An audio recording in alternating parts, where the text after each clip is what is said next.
Assalamualaikum warahmatullahi wabarakatuh. Hai, kembali lagi dengan saya Puspita Syah Ramadhani dengan NIM 22030501087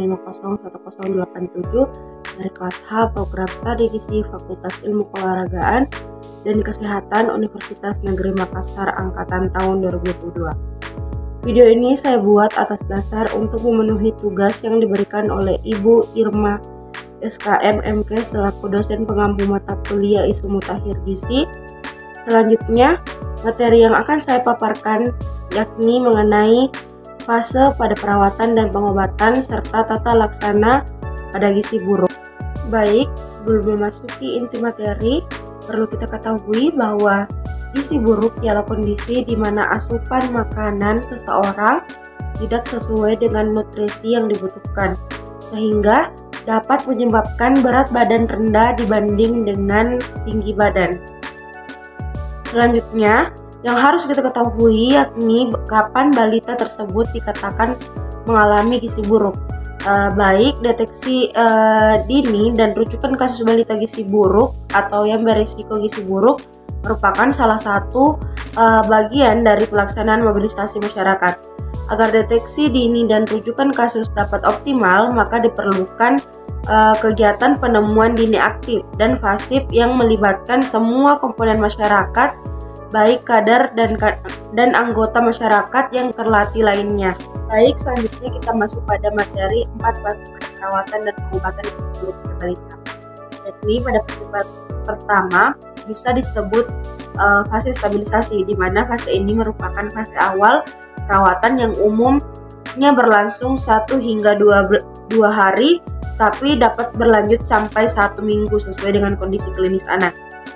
Fase yang kedua ada fase transisi, di mana fase ini merupakan masa peralihan dari fase stabilisasi, fase rehabilitasi dengan tujuan memberi kesempatan tubuh untuk beradaptasi terhadap pemberian energi dan protein yang semakin meningkat.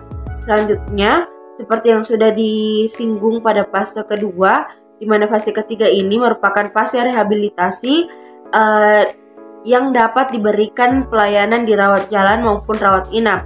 Fase ini dapat diberikan pemberian makanan sebesar 150 hingga 220 kilokalori per kilokalori berat badan per hari. Selanjutnya ada fase tidak lanjut, di mana pada fase ini merupakan lanjutan pemberian makanan untuk tubuh kerja dengan pemberian makanan keluarga dan pemberian makanan tambahan pemulihan.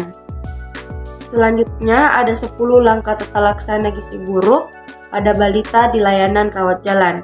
Yang pertama ada mencegah dan mengatasi hipoglikemia, di mana semua balita gizi buruk akan beresiko mengalami hipoglikemia, di mana kadar gula darah kurang dari 3 mmol per liter atau kurang dari 54 mg per desiliter. Yang kedua ada mencegah dan mengatasi hipotermia, di mana suhu aksilar kurang dari 36 derajat Celcius sering ditemukan pada balita gizi buruk, dan jika ditemukan bersama dengan hipoglikemia menandakan adanya infeksi berat. Selanjutnya ada mencegah dan mengatasi dehidrasi, di mana diagnosis dan derajat dehidrasi pada balita gizi buruk sulit ditegakkan secara akurat dengan tanda atau gejala klinis saja. Selanjutnya nomor 4 ada memperbaiki gangguan keseimbangan elektrolit, di mana pada anak gizi buruk akan terjadi gangguan keseimbangan cairan elektrolit dan mineral. Yang kelima ada mengobati infeksi, di mana pada balita gizi buruk seringkali menderita berbagai jenis infeksi, namun sering juga ditemukan tanda atau gejala infeksi bakteri. Yang keenam ada memiliki kekurangan zat gizi mikro, di mana semua anak gizi buruk yang mengalami defisiensi vitamin dan juga mineral. Yang ketujuh ada memberikan makanan untuk fase stabilitas dan transisi, diberikan untuk anak gizi buruk di layanan rawat inap. Selanjutnya nomor 8 ada memberikan makanan untuk tumbuh kejar. Pada fase rehabilitasi terjadi replesi atau pemulihan, di mana jaringan tubuh sehingga diperlukan energi dan protein yang cukup. Selanjutnya nomor 9 ada memberikan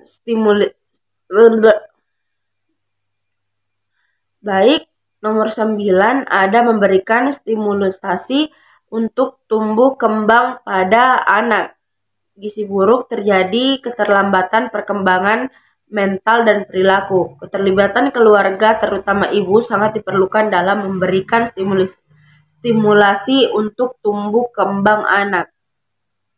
Yang ke-10 ada mempersiapkan untuk tidak lanjut di rumah, atau di mana persiapan untuk tidak lanjut di rumah dapat dilakukan sejak anak dirawat inap.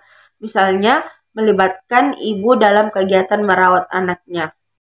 Kesimpulan pada materi hari ini yakni pelayanan untuk balita gizi buruk harus dilakukan secara komprehensif, meliputi penilaian status gizi, penyuluhan kepada orang tua, serta pemberian makanan bergizi.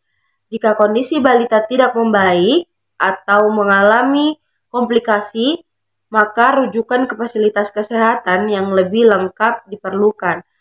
Kolaborasi antara tenaga kesehatan, keluarga, dan juga masyarakat sangat penting untuk memastikan penanganan yang efektif dan pemulihan balita gizi buruk yang baik.